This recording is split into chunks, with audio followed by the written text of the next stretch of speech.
Hey guys, welcome to another episode of the East Podcast. My name is Partha Srinivasan, and I am the hungry guy who's looking for information, talking about everything technology and how it affects you in your general life. The East Podcast is a show that aims to bring technology closer to your senses, where we try and explore how every single piece of technology in today's world affects you. So whether it's enterprise technology like servers, data centers, mobile apps, websites, or even concepts like artificial intelligence, 3D printing, and robotics, what we're going to do is we're going to bring in subject matter experts and try and tackle these different topics and make them simpler for you to understand and how they affect you, the end consumer. Today, we're going to be talking about digital transformation, and it's a fun time to be talking about digital transformation because at the time of recording this, we were in the midst of self-quarantine thanks to COVID-19. So I hope that you guys are all safe and not stepping out and actually quarantining yourself and isolating yourself, socially distancing yourself, making sure you're safe and people around you are safe as well. So let's flatten the curve, let's break the chain, let's make sure that COVID-19 doesn't survive very quickly so that we can all step out and go and explore the world again. But coming back to the podcast, we're going to be talking about digital transformation, and we have with us Luis Ortega. So Luis, thank you very much for joining us on this episode. How are you today? Thank you very much. Thanks for inviting. Yes, I think like everyone else, working from digitally from the quiet home, I think it's a good time to reflect. It's a good time to share with others that sometimes there are no time for thinking or for speaking. And I think these are fantastic times for that as well. Business is yeah. I mean, the show must go on. I mean, if you look at how things have evolved, we are a very hardy race. We keep finding solutions to problems, that essentially we create, but we still find the solutions to them. But before we jump into that, Luis, I would like you to kind of introduce yourself and the company you represent, and how this fits into the topic that we're talking about today. Thanks. Yeah. So as you said, my name is Luis. I'm a Spanish national. I've been 25 years in the information technology business. Currently, I'm the managing director of a company called Pagero.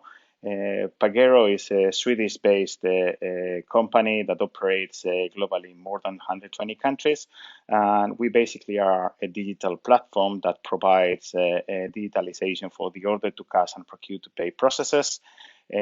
Obviously, a very interesting topic these days where many of the users of supply chain processes are enjoying difficult times, having to handle a lot of manual processes within their activity. So and I'm very happy and very thankful to you for inviting me today for the podcast.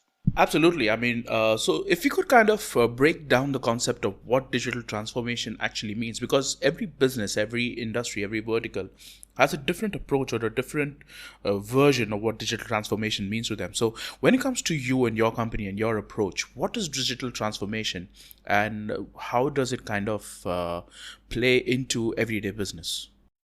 Absolutely. So, I mean, we are in a space which is very particular because this is what is called the e-delivery networks. No? What is e-delivery? Basically, we are used to have a world where in the buying and selling process, there is a lot of different documents that are involved. Those documents goes from a purchase order confirmation, maybe goods receipts notes, and finally there is an invoice. No? We are used for years and years to do this on a very manual basis. I remember the days where invoices were coming through faxes, but nowadays it's still coming in papers where many people has to sign for approvals before they are processed. No? All these processes are extremely manual, and that is creating two major challenges. Of course, one is the efficiency of having to do a manual process with a lot of documents that are involved. But there is a second, more important one, which is the quality of the data that we are using for doing all sort of analytics in our businesses today. No? So if you can think about the amount of errors and the amount of limited information that we are keeping in our ERP solutions, in our management solutions, due to the fact that they have to be incorporated into the systems on a manual way. that creates a lot of challenges. So yeah, I mean, we are very linked to that process. We are working with businesses to transform all those manual document flows into digital flows in order to create efficiencies, in order to create or improve the quality of data, and obviously in order to make a better world, in that sense, paperless and without having to destroy a few forests, for that. So that's how we link really to the digital transformation message. So if you were to kind of trace back digital transformation, can you shed a little bit of light as to what kind of problem were we trying to solve when we're trying to use this technology to, digitize everything, to make everything more technology driven rather than the manual way? I mean, obviously time was one of the factors, but then were there any other factors that kind of played into it as well? Yes, absolutely. I mean, I would do first an analogy between telephony and the exchange of documents in the buying and selling processes for businesses. But I would make another comment, which is how governments today are requiring much more of digital information in order to have more transparency around, especially, for instance, the indirect tax that is paid in the buying and selling process, but also in order to get more control, in order to avoid fraud and other type and more transparency on that process. So on the first topic, yeah, I mean, it's very obvious that the business is becoming more and more connected in the same way that in the past we have cellular telephone networks, where we were coming from the letters, we were coming from the faxes, we move into fixed telephony, and then we move into phones, smartphones that we are able to communicate with anyone in the world, regardless of which network they are connected to. The same process, it's coming in the business environment, where businesses before were communicating through emails or faxes originally.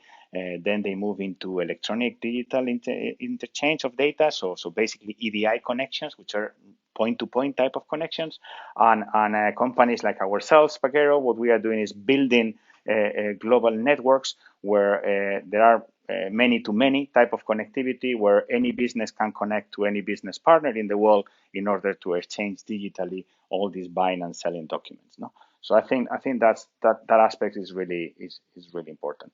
The other driver, as I said before, is a government driven requirement. So in the past, Latin America was a good example, where they have a significant tax gap. So the businesses were not paying indirect taxes to the government because they were doing the business, I would say, under the table.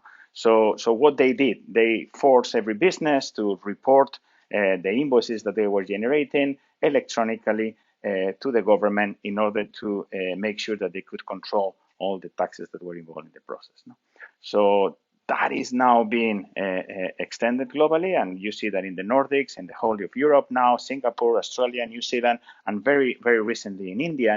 There are initiatives around digitalizing the whole invoicing process, to make sure that the governments can then put more controls, and to make sure that the exchange of information is transparent, so we are sure that everyone is really complying with the tax regulations in the country.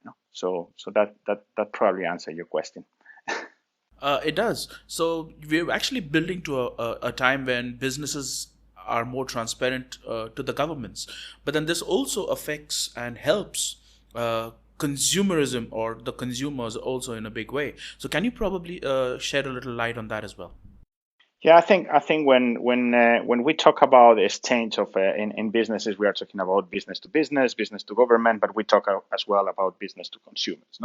And in the business to consumer space, we are used to situations where the lack of control about the invoice that was related to the service or the good that was delivered was creating a lot of challenges for the consumer.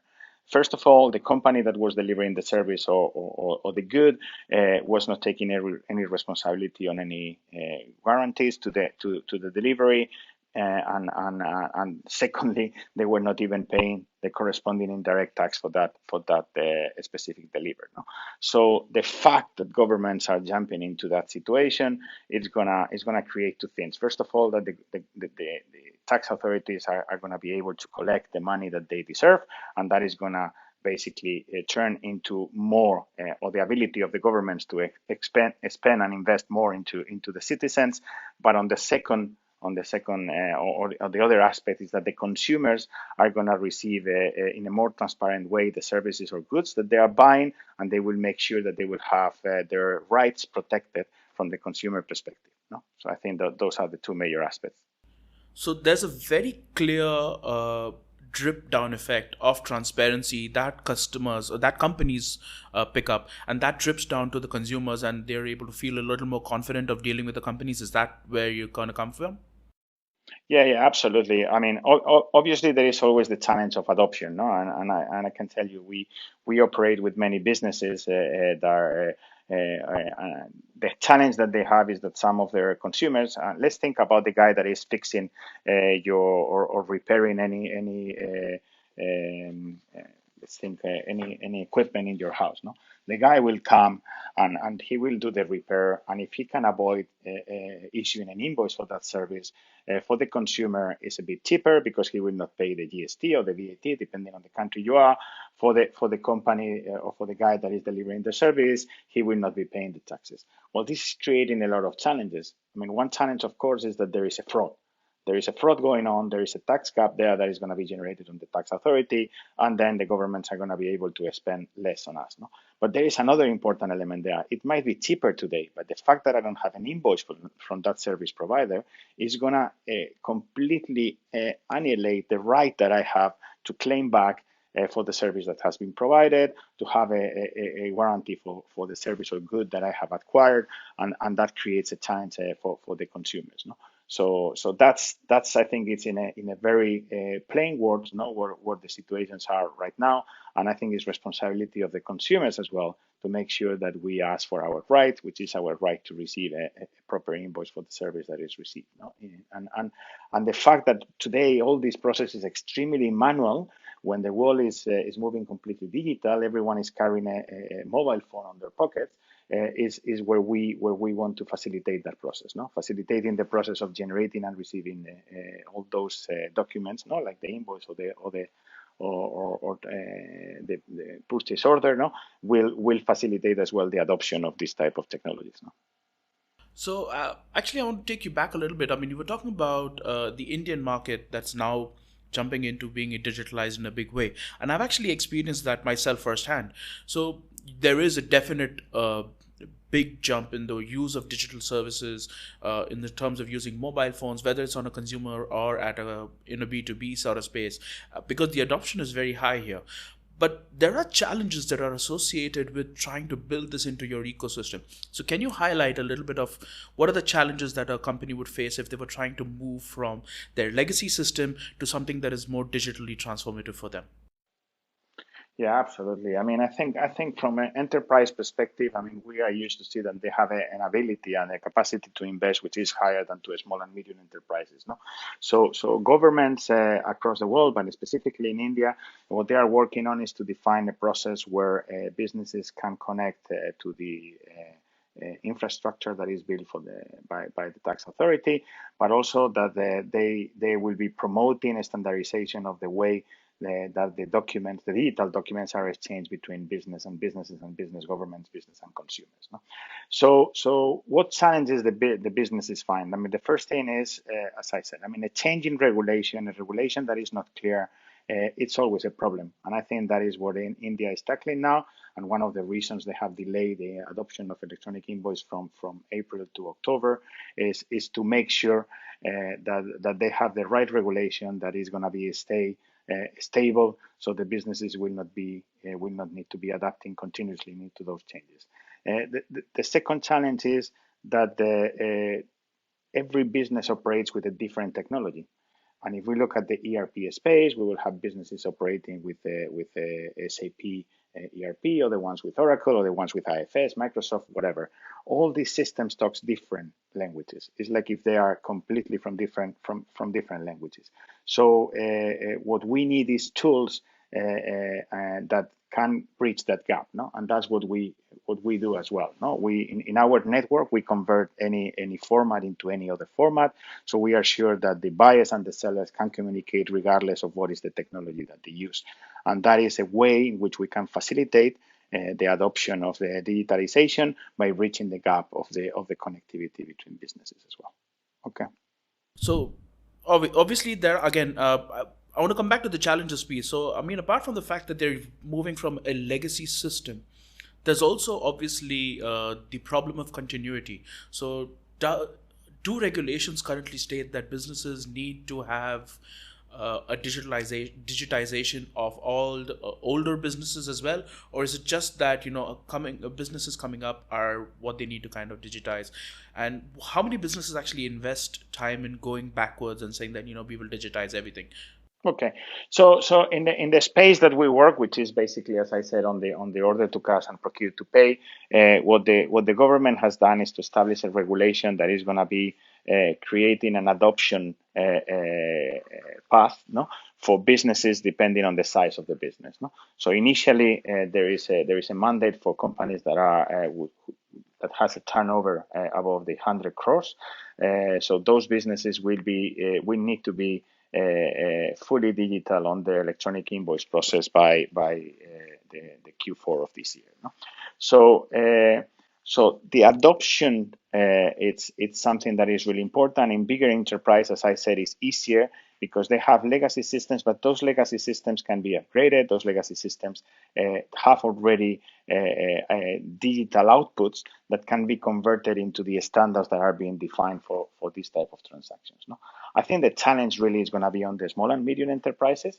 Those ones, they have access maybe to internet, but they don't have solutions that can help them to adapt to this digitalization process. That's where, on one side, from the government side, they are adopting the use of internet portals, the use of other mechanisms that can help to bring adoption into the small and medium businesses from the industry, and vendors like ourselves.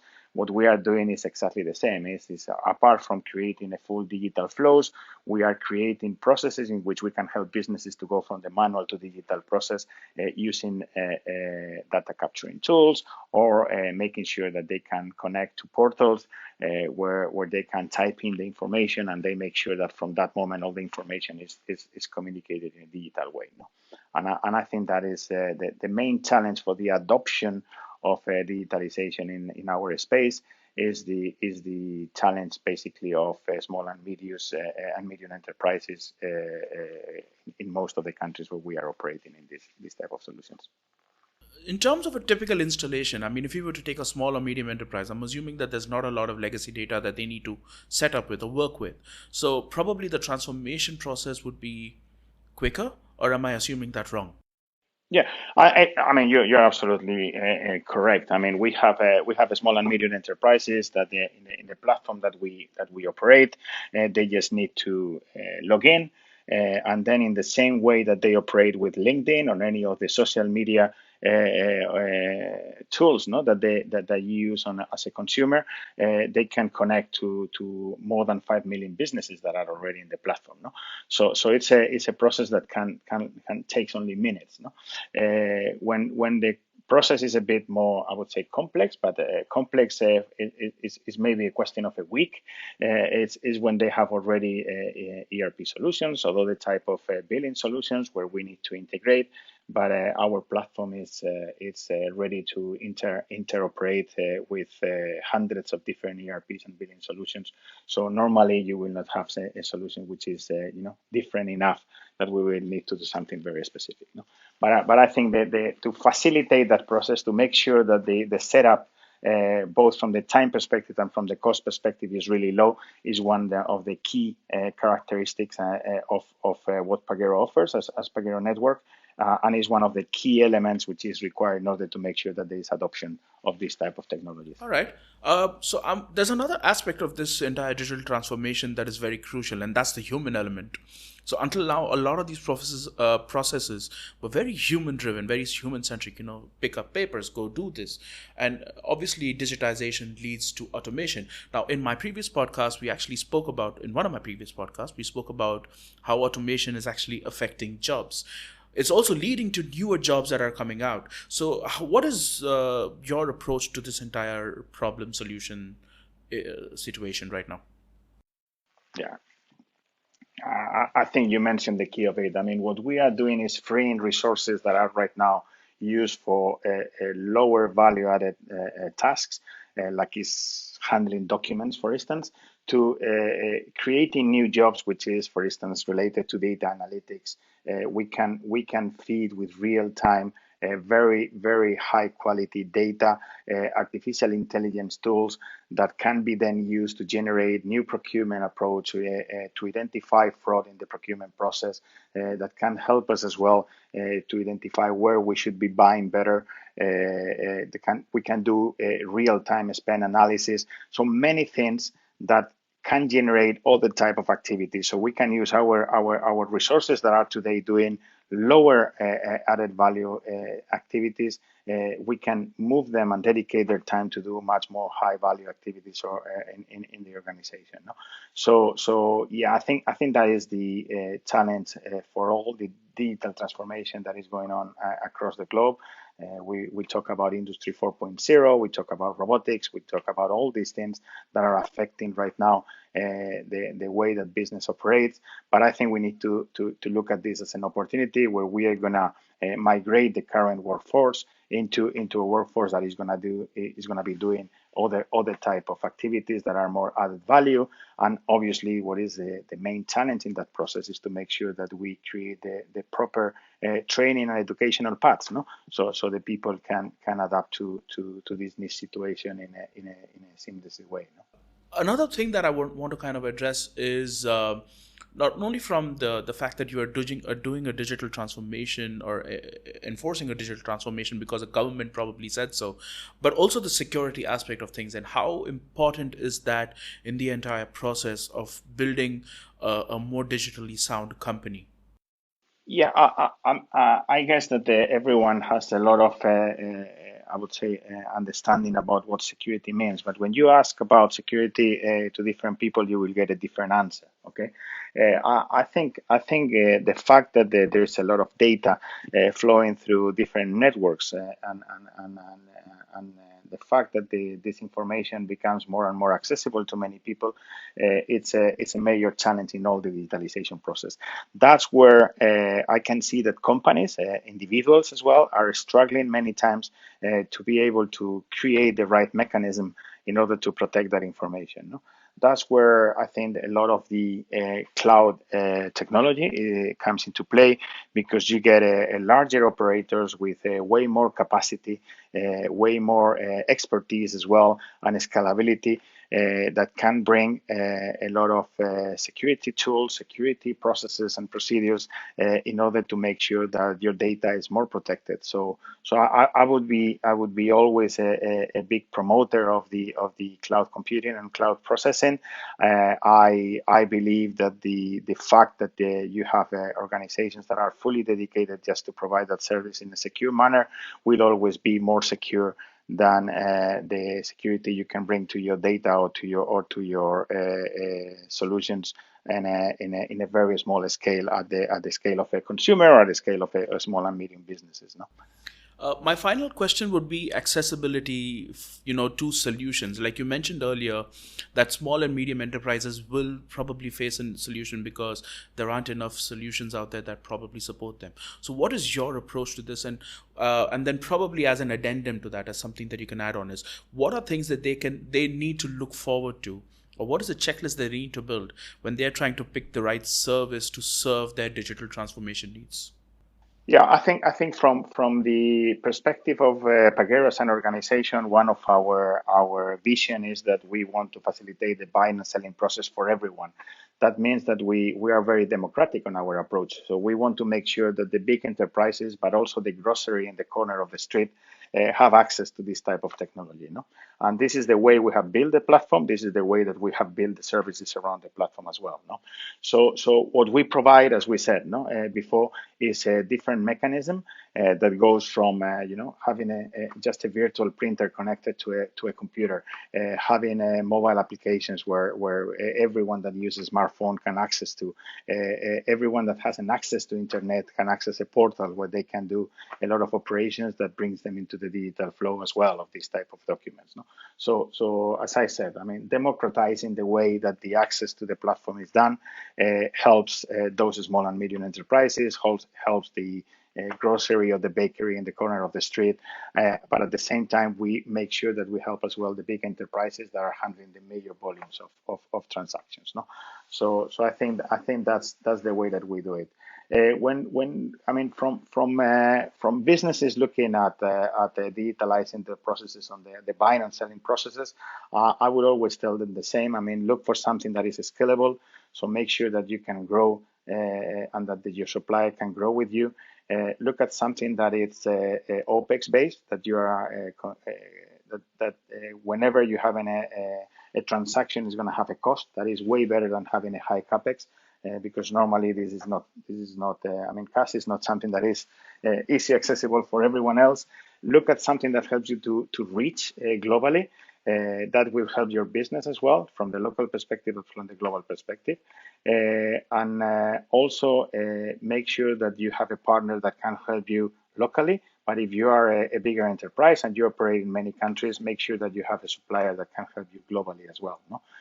Because unfortunately, different countries are defining different rules and regulations for this type of technologies and this type of exchange of electronic documents on the trading process, and you want to make sure that you have a partner that can serve you everywhere that you operate. So those are the key things I think you should be looking at. Great. Now, for any of the small or medium enterprises who are potentially listening to this podcast, how can a person get in touch with you, and what is the benefit they would have in probably picking your platform over something that's already out there in the market?